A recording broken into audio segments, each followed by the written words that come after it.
Ayan pag-uusapan lang natin yung ginawang komento, nagbigay ng statement yung matagal na kaalyado ng mga Duterte na si Moon Tulfo. Ito yung mga panganay ng mga Tulfo kasi kung matatandaan ko, si Moon Tulfo yung special envoy of the Philippines to China. Tao siya ni Digong, tapos ganito yung sasabihin.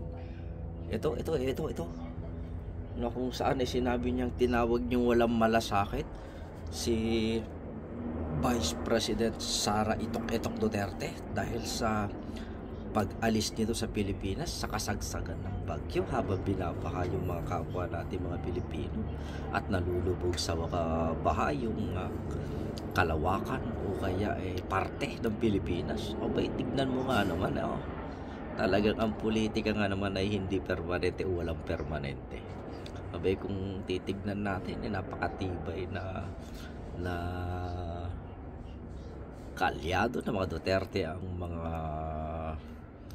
mga Tulfo, lalo na, di ba, matatandaan natin si Wanda Tulfo na kung saan nagdispalko ng pera ng bayan, tapos hindi pinabayaran, pinagtanggol ng mga Duterte, pinagtakpan ng mga Duterte, tapos biglang lalabanan ngayon ng kapatid na panganay ng Tulfo.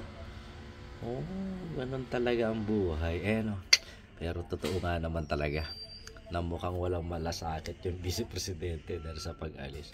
Wala akong kinakampihan, tignan lang natin, let's watch out, tignan natin kung anong patutunguhan, pero tila mukhang nagbabadya na yung Tulfo versus Duterte versus Blanc sa 2028. So yan lang yung natin, pero kailan ba balik ni Sara? Hindi na babalik? Buti naman. O hindi na bumalik kasi mas maganda, mas marami yata na itutulong ang Office of the Vice President without the Vice President, at saka mas magaan ang buhay ng mga Pilipino. So ingat na lang kayo, sila na nag-aaway, so pwede maging propaganda, pwede palabas pantawa lang to, pero mag-ingat pa rin mga kababayan ko mga Pilipino. Bagtit lamang para sa kusina namin sa bahay. Bye bye.